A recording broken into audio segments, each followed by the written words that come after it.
वैश्विक वित्तीय निगरानी संस्था फाइनेंशियल एक्शन टास्क फोर्स यानी FATF ने कश्मीर में सक्रिय आतंकवादियों को पाल रहे पाकिस्तान को दोहरा झटका दिया है। FATF ने न केवल पाकिस्तान को ग्रे लिस्ट में बरकरार रखा है, बल्कि उसके गुरु बने तुर्की को भी आतंकियों को पालने के आरोप में ग्रे लिस्ट में डाल दिया है। इससे पहले पाकिस्तान बार बार तुर्की की मदद से ब्लैक लिस्टेड होने से बच रहा था और अब तुर्की खुद FATF के लपेटे में आ गया है। उधर पाकिस्तान की अर्थव्यवस्था दिवालियेपन के कगार पर है और ग्रे लिस्ट में रखे जाने पर उसकी अर्थव्यवस्था को और नुकसान होना तय है। इसकी वजह से उसे आर्थिक मदद मिलना मुश्किल होगा। पाकिस्तान को अगले 2 सालों में अरबों डॉलर के ऋण की सख्त ज़रूरत है। अगर ऋण नहीं मिला तो पाकिस्तान की अर्थव्यवस्था बैठ जाएगी। पाकिस्तान के प्रधानमंत्री इमरान खान ने वादा किया था कि वह पाकिस्तान को FATF की ग्रे लिस्ट से निकलवाएंगे, लेकिन यह वादा खोखला ही साबित हो गया। इमरान खान आर्थिक मदद और ऋण लेने के लिए कटोरा लेकर घूमते रहते हैं। अमेरिका द्वारा फंड रोकने के बाद पाकिस्तान की कंगाली किसी से छिपी नहीं हुई। अब पाकिस्तान चीन की गोद में बैठकर भारत के खिलाफ साजिशें रच रहा है। अब तुर्की को पाकिस्तान की तरह अंतर्राष्ट्रीय मुद्रा कोष, विश्व बैंक और यूरोपीय संघ से आर्थिक मदद मिलना मुश्किल हो जाएगा। पहले से ही कंगाली के हाल में जी रहे तुर्की की हालत और ख़राब हो जाएगी। तुर्की में राष्ट्रपति के शासनकाल में विदेशी निवेश पहले ही रसातल में पहुंच गया है। ऐसी स्थिति में कोई भी देश वहां निवेश करना ही नहीं चाहता। पाकिस्तान आर्थिक रूप से आत्महत्या को विवश हो रहा है। FATF ने साफ कहा कि जब तक पाकिस्तान यह साबित नहीं कर देता कि जमात उद दावा प्रमुख हाफिज़ सईद और जैश-ए-मोहम्मद के संस्थापक मसूद अजहर के खिलाफ कार्रवाई की जा रही है, तब तक उसे ग्रे लिस्ट में ही रखा जाएगा। हैरानी की बात तो यह है कि कंगाल पाकिस्तान तालिबान को लुभाने की हर संभव कोशिश कर रहा है। पाकिस्तान के विदेश मंत्री मसूद कुरैशी और खुफिया एजेंसी ISI के चीफ जनरल काबुल पहुंचे हुए हैं। पाकिस्तान सरकार अफ़गानिस्तान को मानवीय आधार पर 500 करोड़ रुपए की सहायता देगी।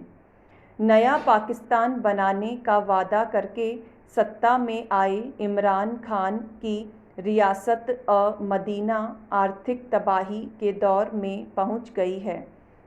यह तो वही बात हुई, घर में नहीं दाने और इमरान चला भुनाने। विश्व बैंक की हालिया रिपोर्ट से पता चलता है कि पाकिस्तान दुनिया के उन 10 देशों की सूची में शामिल हो गया है जिनके ऊपर सबसे ज़्यादा विदेशी कर्ज है। इस वर्ष जून महीने में पाकिस्तान का विदेशी कर्ज 8% की दर से बढ़ा है। इमरान खान सरकार ने करोड़ों डॉलर से ज़्यादा धनराशि विश्व बैंक से उधार ले चुकी है। इसी बीच विश्व बैंक और एशियाई विकास बैंक ने अब अपना लोन कार्यक्रम रद्द कर दिया है, जिससे अब पाकिस्तान के लिए कर्ज जुटाना भारी पड़ रहा है। इसी वजह से अब पाकिस्तान के लिए IMF से किसी भी तरह 6 अरब डॉलर का कर्ज जुटाना ही होगा। IMF पाकिस्तान पर कड़ी शर्तें लाद रहा है। इसी बीच आशंकाएं जताई जा रही हैं कि क्रेडिट एजेंसियां पाकिस्तान की रेटिंग और ज़्यादा गिरा सकती हैं, जिससे उसके लिए इंटरनेशनल बॉन्ड जारी करके पैसा जुटाना और ज़्यादा महंगा हो सकता है। ऐसी स्थिति में अफ़गानिस्तान की तालिबान सरकार को करोड़ों की मदद का ऐलान पाकिस्तान के लोगों को नागवार गुज़र रहा है। दरअसल पाकिस्तान की कोशिश यह है कि वो किसी तरह अफ़गानिस्तान की तालिबान हुकूमत को इस बात के लिए तैयार करे कि वो तालिबान पाकिस्तान को उनके देश में हमले करने से रोके। अफ़गानिस्तान में बलूचिस्तान लिबरेशन फ्रंट और तहरीक-तालिबान पाकिस्तान के अड्डे हैं।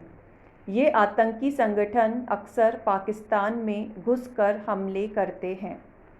पाकिस्तान को याद रखना होगा, पाकिस्तान ने आज तक आतंकवाद की खेती ही की है। वह आतंकवादी गुटों का वित्त पोषण करता है।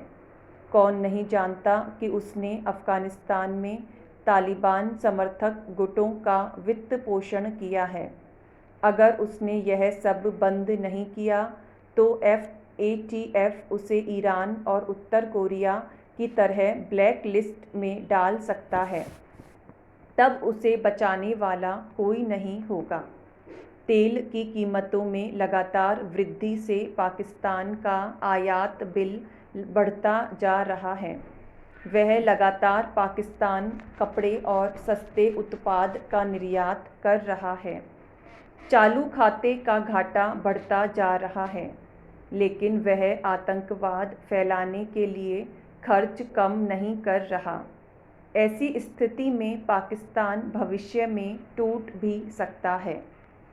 भारत की एकता और अखंडता के लिए बांग्लादेशी घुसपैठ का मामला अत्यंत ही संवेदनशील हो गया है।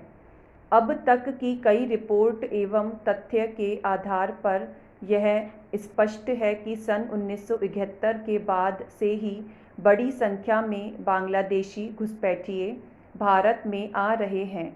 इन घुसपैठियों के कारण ही पूर्वोत्तर भारत का जनसंख्या संतुलन बिगड़ गया है, जो राष्ट्रीय एकता एवं अखंडता के लिए खतरा है।